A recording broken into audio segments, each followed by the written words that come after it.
So today we're going to be taking a look at Raptor from the G.I. Joe Classified series. If you're curious, his number is 139. Let's get to the review.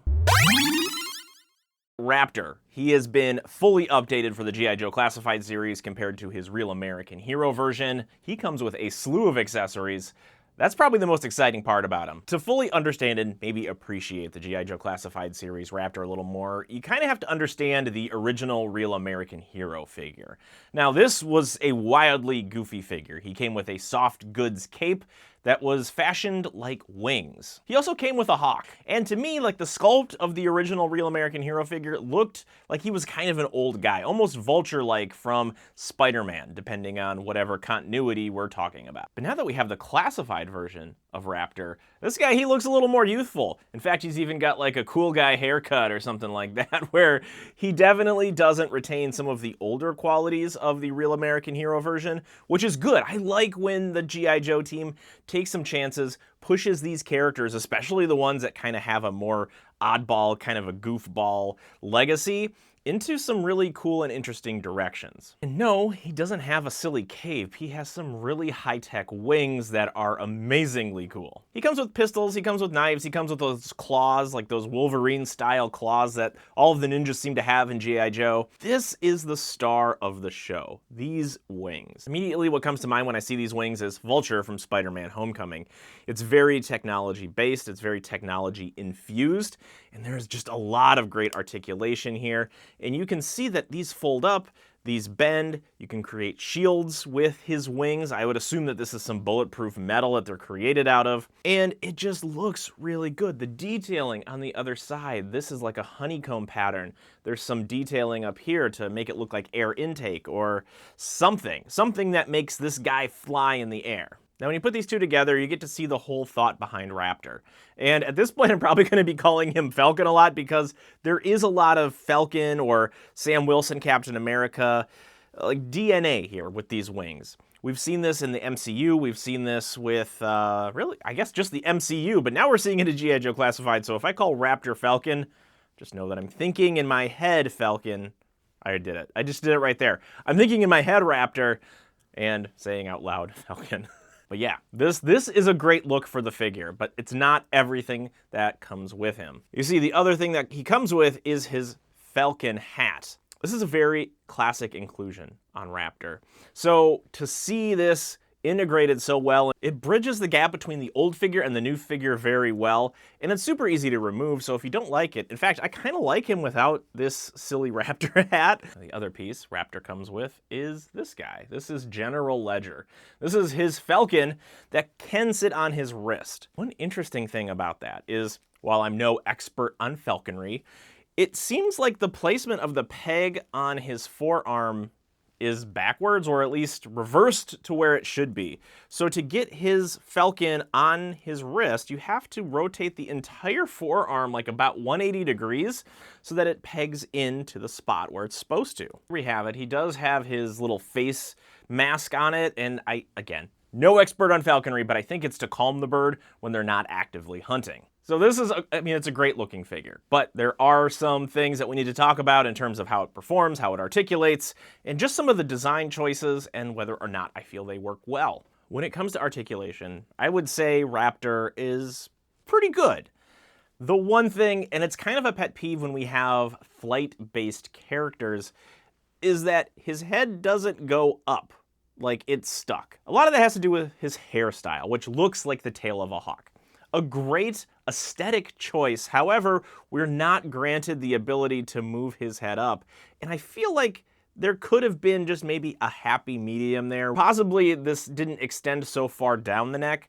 Again, aesthetically very cool, very on point with a character named Raptor, but when we are doing flight poses, he's stuck, or you have to bend his torso back, and that just kind of looks unnatural, uncomfortable. He's got double joints at the elbows, he's got double joints at the knees. It works really great, as you saw with his ab crunch. That is something that works really well in this character's favor. I mean, that's as far forward as he can go. That is a good range of motion for the figure. There is a cut at the boot, so the boots do swivel in addition to the ankles rocking and the whole upper thigh being able to swivel too. There is plenty of range of motion, which is something that you would want from a figure that is supposed to be nimble, somebody who can fly through the air. And overall, like, the aesthetics are on point. His little vest with the necklace built in, it feels feathery. It's got that nice feathered layered look to it. And then even around the cuffs of his boots and his gloves, we have some feathers stuffed in there to again sell this idea that this is a character all about falconry, all about flight, and that works really well. One of the elements on this figure that comes stock that's really kind of bugging me is the way that the holster is slung.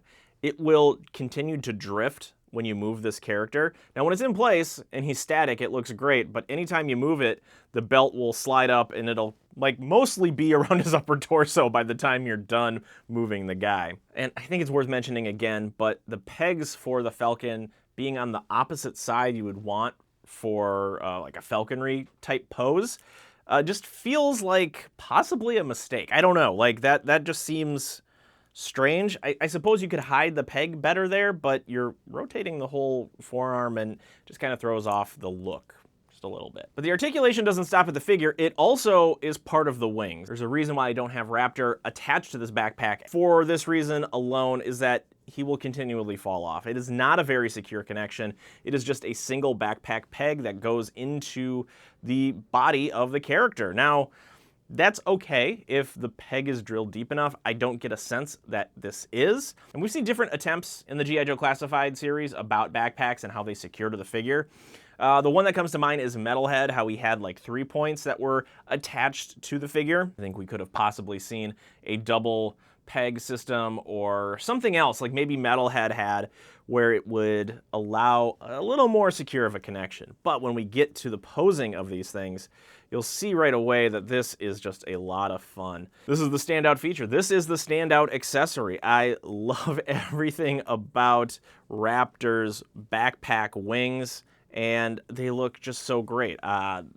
This is the highlight feature. Raptor does have an animal companion character. This is General Ledger. He does have a name, which is kind of fun. I like when they name these guys. We have seen birds in the line before, though. General Ledger is kind of an amalgamation of two characters that already exist. Polly from Shipwreck and Freedom from Spirit. Now, I would have liked to have seen this go in the direction of Freedom more so than Polly.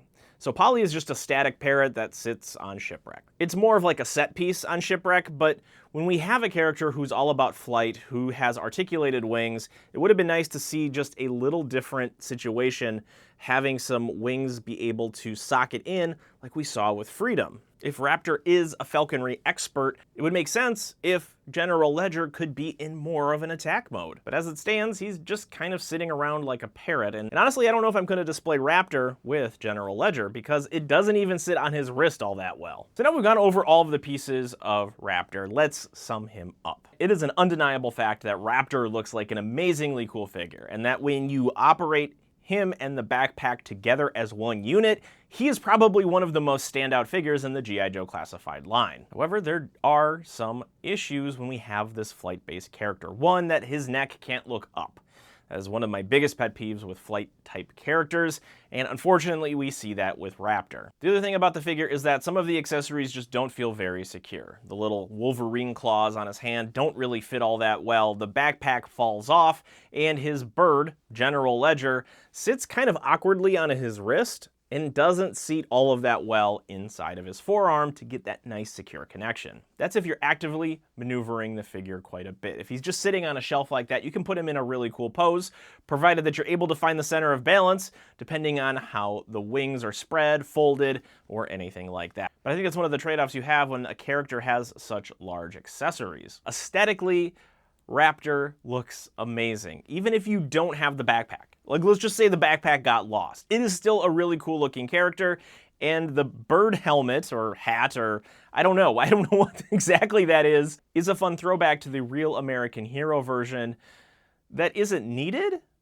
but is just a nice inclusion. I think the figure could have pushed the whole idea of flight-based combat a little further, namely having General Ledger be able to socket in some wing that allows the character and animal companion to work in tandem, or at least give the illusion that that's happening. All said and done, this high-tech update to Raptor works amazing. While some of the annoying bits and some of the parts that don't work really well are present, I think the overall character is so much more than the sum of its parts. And if you were able to catch this guy in like an amazing deal at Target for like 10 bucks, that is an astounding value, but I still think, even full price, this is a really cool character. So it's one to check out if you're into G.I. Joe Classified. If you like this discussion on Raptor from the G.I. Joe Classified series, I would so much appreciate if you hit that subscribe button. We talked about action figures, we talked about collectibles, pop culture, blasters, anything action related, and I would love to have you stay tuned to the Ri-Fi channel. So that's all I know today about Raptor from the G.I. Joe Classified series. He's just fun to whoosh in the air.